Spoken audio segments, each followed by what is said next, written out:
The UK government must act now to halt global warming, putting into law a new 2050 net zero emissions target.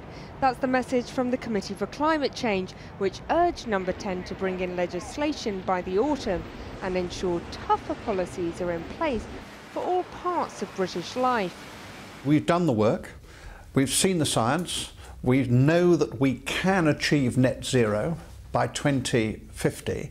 All we need is the government to say yes, now, urgently. Why not be more ambitious? Well, very simply because the facts are you can't do it. We can go to net zero by 2050, and when we've done it, we in Britain will no longer be contributing to global warming. While Extinction Rebellion may claim it doesn't go far enough, most climate scientists say this is a big step forward. This report is a big deal. The government specifically asked for advice on is it possible, technically and economically, to get to net zero? And this report unequivocally says, yes, it is, which is not something that anyone could really have said 10 years ago. But getting to zero carbon involves massive changes across the country. The firmest policy demand is to bring forward the electrification of cars from 2040 to 2030. By next year, government will need to present a clear home heating plan to end the use of gas boilers in the UK. Consumers, meanwhile, will have to eat 20% less steak, lamb and dairy. And with aviation targets also capped, it could be much harder for another runway to be built at Heathrow. On top of all of this, the report outlines plans to plant 3 billion new trees. And the cost of all of these changes? Up to £43 billion a year. We need to do a lot of the things that we intend to do more quickly. Why on earth are we building houses today which aren't ready for the climate change that's happening, leave alone playing its part in stopping more climate change? And cars? Cars? Well, the government's got an aim of becoming all electric by 2040. That's far too late. It ought to be by 2030. And that's because road transport is the single biggest cause of CO2 emissions in the UK. But switching to electric faces a lot of practical problems. Frederick de Ballois says it's been an uphill battle to roll out the required charging infrastructure. So it's been really challenging actually, because we started with a target of 6,000 charge points within the M25 in London. We had a committed budget of £100 million, and we are in 2019 and we have only 1,000 charge points in the ground. And it's not just charging points that are falling short. Less than 1% of cars sold in Britain are pure electric vehicles, and many have waiting times of more than 6 months. The report also sets its sights on home heating and house builders.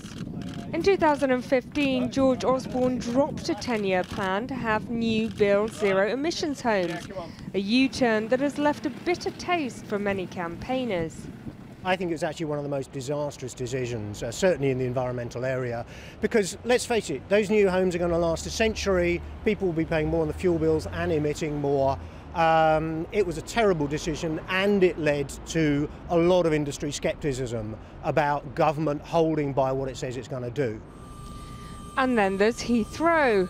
So far, the airport industry has claimed expansion here can be done within existing targets. But the committee has warned that aviation can't wriggle out of its fair share of carbon cuts. And while today's report makes big demands for all sectors of the economy, it's the government who face the biggest calls for action. If it doesn't act, then the world will know that it hasn't taken all the evidence, it has refused the remarkable opportunity that it now has. And if it doesn't, it would have failed. Absolutely. Helia Ebrahimi reporting. Well, with me now are Farhana Yameen, a lawyer who helped negotiate the Paris Climate Agreement and has taken part in the Extinction Rebellion protests here in London, and Bob Ward, who's from the Grantham Climate Research Institute at the London School of Economics. Welcome to you both. Farhana, let me start with you. I think personally, 2050 sounds like a very ambitious target for the laundry list that the government has come up with. You don't think that's soon enough, do you? It isn't, unfortunately. I wish I could join in the congratulations, and at the moment it's not commensurate with science. the budgets and the assumptions that are based on essentially throw small island states and least developing countries under the bus. So which target date would you like to see? I think it has to be much sooner. We'll get to the dates. Like when? It has to be somewhere in the next 10 years. In the next 10 years? In the next 10 years. So in the next 10 years, you want 23 million households to stop using gas boilers? Because if we legislate and have an Emergency Efficiency Act, yes, we can. It's going to be very costly. I mean, some people might not be able to afford it. Because we need to allocate the funding in the next CSR to do that. Bob Ward, is it realistic by 2030 to have that kind of change? Well, the 2025 target that Extinction Rebellion have been arguing for is just not feasible, and the analysis published today proves that. And let me tell you why it's dangerous to go for that, is that those 23 million households, if you rip out their central heating now and you don't have a plan for giving them heating, you're going to expose lots of people who are vulnerable to the cold, to the possibility of dying next winter. So if you introduce plans that you can't deliver on, you will disrupt and damage lives and livelihoods. You will also create opposition to any further changes. So the 2050 target is consistent with the science, is consistent with the IPCC's report, which showed that if you want to reach 1.5 degrees without a minimum overshoot, you need the world to be at 70%, you need the world to be at net zero emissions by 2070 at the latest. So some of these feasibility isn't a fact. It's a set of assumptions that's driven by political will. So it's up to us to decide whether we want an Emergency Energy Efficiency Act to take up all of the win-wins that, you know, people like Bob have been pointing out, which have not happened. It is up to us to decide to allocate the relevant spending from the Treasury to these actions. We can organise that. We're not saying that people should be without heating in homes. We're saying people should be absolutely... Climate action is an issue of social justice, but we haven't treated it as one. But, you know, this government hasn't been able to organise Brexit. Now, what you're asking for, whether it's 2030 or whether it's 2050, is a fundamental revolution of the way that we live our lives. Can a democracy even organise something like that? Bob, well, we're going to have to, because the consequences of not doing it are going to be truly terrible. The science is very clear about this, that we are going to face a world which is just going to be very difficult for us to live in and our children, our grandchildren. So we have no choice. But we have to go down a path that we know that we can deliver on. And Farhana is quite right. Greater urgency, greater determination from policymakers.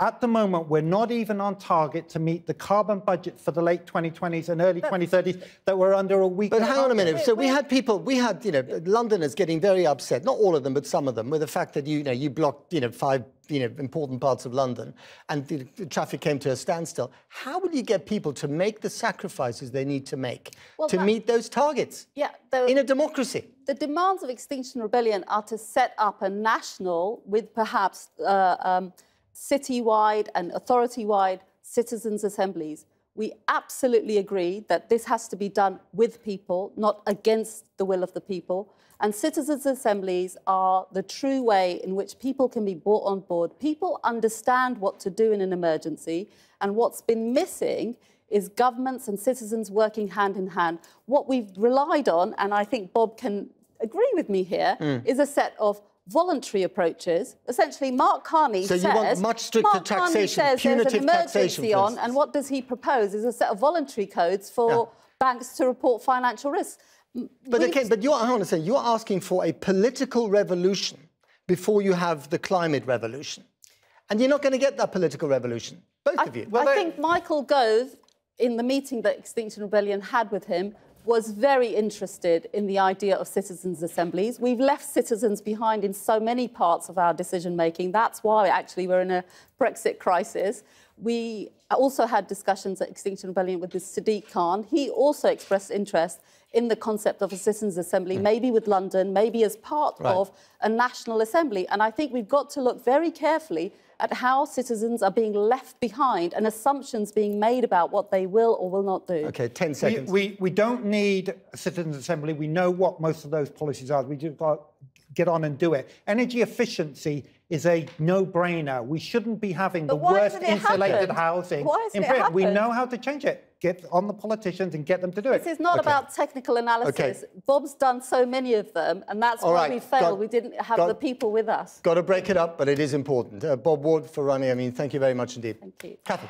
Thanks, Matt. Well, environmental protesters have been targeting one firm at the centre of rows over fracking. INEOS, whose founder, Sir Jim Ratcliffe, claims the country is being deprived of cheap energy. The chemical producer is now bankrolling the Tour de France, winning cycling squad formerly known as Team Sky. The newly renamed Team INEOS were booed by protesters at the start of the Tour de Yorkshire. From Yorkshire, here's our chief correspondent, Alex Thompson. And they're off.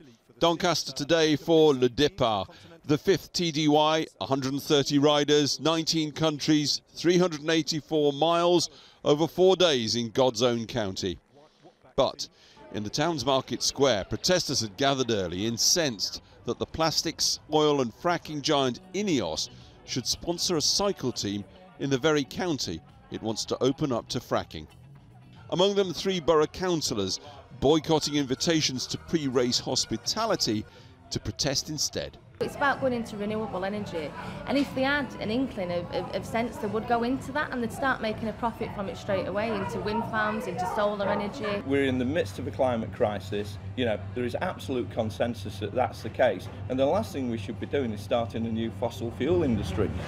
Doncaster Council passed a motion we're opposed to fracking in Doncaster with anywhere within our land, and that has cross-party support. It was unanimous in the council chamber. Not every Yorkshire man or woman feels that way, of course, and nor do some of their MPs, even in areas which face potential fracking. We've got 23 million homes in the UK connected to the gas supply for heating and cooking, so we'll need, in any scenario, in any energy scenario, we'll need gas for some decades to come. The key question, we import half our gas today. Do we want to import more and more gas, as we will be doing, or do we want to produce it from our own natural resources? Protesters gathered in Doncaster this morning were having none of that. The presentation, therefore, of the INEOS team was always going to be a mixed affair. Team INEOS.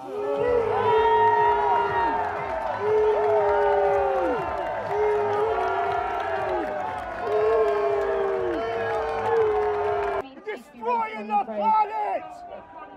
Yeah, we're really happy to be back. Obviously, last time I was back in 2000. Frack off, INEOS, the repeated shout. Is he bothered? The new sponsor, INEOS boss, Britain's wealthiest man, personal net worth more than $13 billion, currently reported as moving to Monaco. No, Sir Jim Ratcliffe is not bothered. I wouldn't want to get involved in it if it was difficult or dangerous. They've been fracking conventional wells for 60 or 70 years. All the wells in the North Sea are fracked. I mean, everybody. There's nothing. All we do is pump water down and it just loosens the rock a bit, that's all. So, you know, I think it's a great shame that the north of England, where an important part of the economy is manufacturing, is being deprived of cheap energy. The potential fracking map of England, it's banned in Scotland, shows large areas of Yorkshire could be fracked. INEOS says it would even frack under the North York Moors National Park, if it could. Friends of the Earth have now issued an open letter to the Team INEOS cycling boss, Sir Dave Brailsford, saying INEOS are using cycling to greenwash its image. Brailsford, well, he's attracted his share of controversy in sport down the years. Ratcliffe's angered environmental groups for years. Both men are simply shrugging it off. And the cycling? Well, today the tour stage entered countryside potentially earmarked for fracking. Further protests are expected over the next 3 days. Alex Thompson, Channel 4 News in the East Riding of Yorkshire.